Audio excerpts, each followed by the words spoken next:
نمود بامدادی از رادیو آزادی تقدیم شما بینندگان عزیز بار دیگر به شما درود میفرستم و چند لحظه پیش من با شما صحبت داشتم اما بنابر مشکلات فنی مجبور شدم صحبت را قطع کنم و حالا امیدوارم صدای ما را شما عزیزان خوب میشنوید. اگر چنین است آغاز باز یک هفته نو را به شما تهنیت میگویم. امیدوارم روزتان بابرور باشد. ساعت به وقت پراگ 7 صبح است و من در چند دقیقه دیگر برای شما خبرهای تاجیکستان و جهان را میرسانم. مقامات بانک ملی تاجیکستان دستور بحث برانگیزی را که ماه دکبر سال گذشته قبول و باعث به نگرانی مالکان چند از سازمان‌های خرد قرضه‌ای شد توضیح دادند. جمشید نور محمد زاده رئیس بانک ملی در پاسخ خطی به سوال‌های رادیو آزادی نوشت دستور با هدف استواری نظام بانکی و پیشگیری از افزایش خطرها تصویب شده است. کارشناسان میگویند دستور بانک ملی صاحبان چند از سازمان‌های قرضه‌ای موفق را مجبور می‌کند که مالکیتشان را فروشند و این یک نوع تلاشی از نو تقسیم کردن بازار بانکی در کشور می باشد. بنا به دستور نو سازمان‌های خرد و فوندهای قرضی کشور وظیفه‌دار شدند در مدت 3 ماه از سهم و اوراق گرانبهای خود در تشکیلات دیگر مالیوی و شرکت‌ها دست بکشند. دست کم مؤسسات و مالکان ایمان اینترنشنال، بانک اروند و هومو همکنون مجبورند سهام خود را بفروشند. مسئولین چندی از تشکیلات خرد قرضی به رادیو آزادی گفتند این تقاضای بانک ملی آنها را در شرایط ناگوار قرار داده است، چون به گفته آنها در دوام 3 ماه فروختن سهمیه ها و یافتن خریدار مناسب که حاضر است با نرخ بازار آن را بگیرد دشوار می باشد. به ادعای مالکان سازمان قرضه‌ای در چنین شرایط با گمان است که سرمایه گذاران حاضر شوند بسته سهمیه های آنها را با نرخ بازار بخرند. همصحبتان رادیو آزادی ادعا دارند که این طلب بانک ملی نرخ سهمیه های آنها را ارزان کرده ضرب سخت به ثبات مالیوی تشکیلات قرضی خرد میزند، چیزی که رئیس بانک ملی در نامه خود رد کرده است. سال گذشته ساکنان تاجیکستان 743 مراتب ماموران نجات کمیته حالتهای فوق‌العاده و مدافع گراژدانی را به یاری دعوت کردند، اما نه همیشه نجات دهندگان توانستند حیات انسان در حادثه های طبیعی و ناخوش را نجات بدهند. در جلسه نتیجه گیری از فعالیت این کمیته در سال گذشته تاکید شد که با این وجود نجات دهندگان توانستند سال سپری شده 235 نفر را از دم مرگ بیرون بکشند. به اطلاع امید یوسفی رهبر ریاست ارتباط با جامعه این نهاد از جمله 17 نفر از زیر ترمیم، 28 نفر در صدمه‌های نقلیاتی، 7 کس در سوختارها، 71 نفر هنگام باز کردن درهای آهنی، 54 کس در رودخانه و آبانبارها و 33 نفر هنگام ماندن در داخل لیفت و 23 نفر در دیگر عملیات‌ها نجات داده شدند. مقامات امور داخلی شهر وحدت به فعال جامعه شهروندی DM گفتند نسبت به نفری که او در پهن کردن نوار محرمانه گمان برمی‌دانست پرونده جنایی باز نمی‌کنند. ماه سپتامبر سال گذشته در شبکه‌های اجتماعی نوار پهن شد که در آن رابطه محرمانه DM با یک مرد ناشناس تصویر یافته است. در نوار چهره مرد را پوشاندند ولی رو و بدن زن گشوده است. با توجه به این حقوقدانها گفتند که احتمال کاری برخاستانه است. DM روز 19 ژانویه گفت برای آشکار کردن پهن کننده این نوار شکایت کرده بود، اما مقامات میلیسه شهر وحدت گفتند مردی که با تو رابطه داشت جنایت نکرده است. اما DM میگوید این پاسخ باری دیگر نشان داد که مقامات در آشکار کردن جنایت جدی نیستند. حقوقدانها با توجه به این که این زن در ماه اپریل سال گذشته یکی از مخالفان بالا بردن نرخ اینترنت در تاجیکستان بود و در معرکه جمع‌آوری امضا ضد این تصمیم اشتراک کرده است، او را قربانی و نشر نوار برقصدانه میدونم. قانون‌های تاجیکستان برای پهن کردن مواد پورنوگرافی از 27,000 تا 55,000 سومانی جریمه و یا تا 2 سال جزا را پیش بینی میکنند. در گذشته چندین نوار محرمانه بخصوص روحانیان به اینترنت را یافته بود ولی مقامات هیچ وقت آشکار نکردند آن نوارها را کی ثبت کرده و در شبکه جهانی گذاشته است. мақомҳои чин 20 январ аз интиқоли сареи як вируси нав ва ношинохта ба шаҳрҳои мухталифи он кишвар хабар доданд.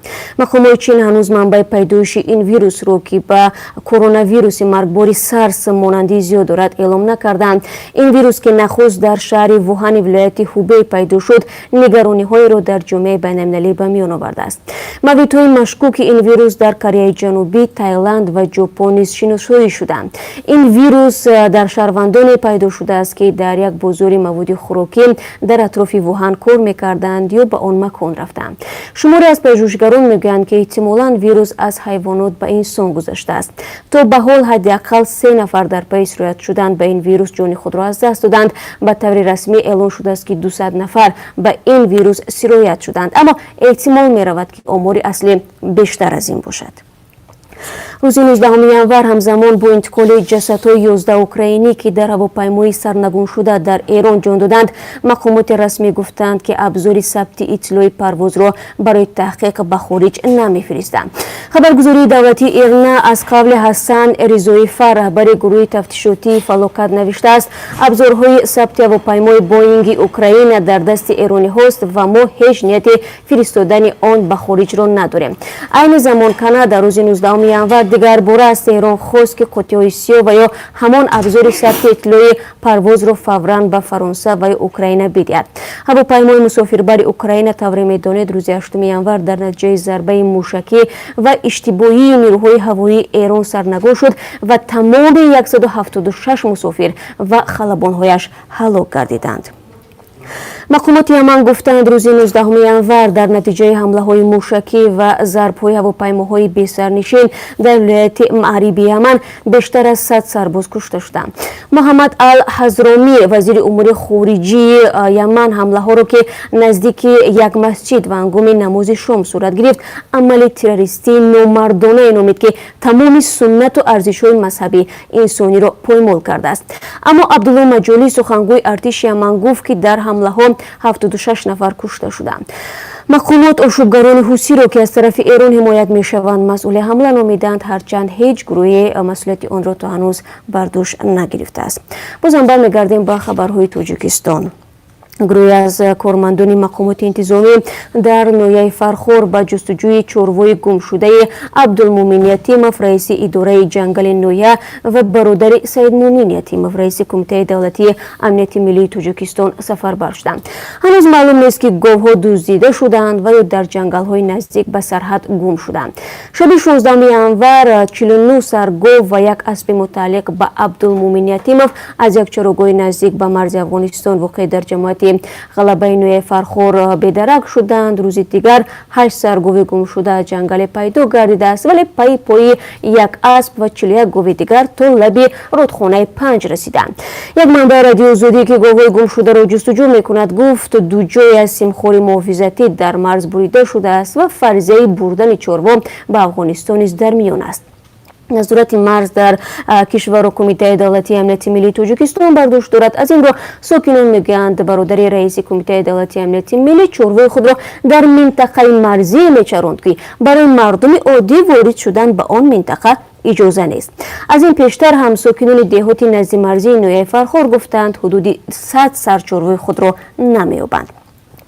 و یک خبر فرهنگی نیز هست. اندی مددیان آوازخوان شناخته آخر هفته گذشته نخستین هنرمند ایرانی شد که نامش در گذری ستاره‌های هالیوود با خط زرین نوشتند. او در تاجیکستان سواداران زیاد دارد. پیاده‌روی ستاره‌های هالیوود به نام هنرمندان فیلم و تلویزیون، رادیو، تئاتر و موسیقی آمریکا و جهان بیش از 3600 ستاره دارد. به نوشته رادیوی فردا بخش ایرانی رادیو آزادی، اندی در میان هنرمندان ایرانی پیشقدمی دارندگان این ستاره طلایی میباشد.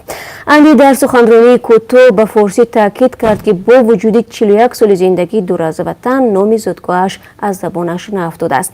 اندی 61 ساله زاده تهران است و تا زمان انقلاب اسلامی در هیئت گروه‌های جوانان آهنگ می‌نواخت و به انگلیسی ترانه می‌خواند و بعد از انقلاب در آمریکا زندگی و کار می‌کند. طبعا شما هم آگاه هستید و در تاجیکستان و افغانستان بسیار مشهور است و به تاجیکستان چند دفعه با برنامه‌های هنری نیز آمده بود. و بینندگان عزیز، چون همیشه در پایان صحبت البته از قرب اسعار خارجی برای شما معلومات میدیم که از طرف بانک ملی به طور ذیل تعیین شده است $1 9 سومانی و 69 درم است، $1 یورو 10 سومانی و 77 درم و 1000 روبل روسی بی تغییر یعنی 157 سومانی باقی مانده است. تشکر میگم که تو این لحظه ها ما رو تماشا کردید و من همه شما رو باز در دوام روز با خبرهای تازه و گزارش‌های جالب منتظر هستم. روزتان بازم بخیر باشد و تا ملاقات بعدی. خدا نگهدار.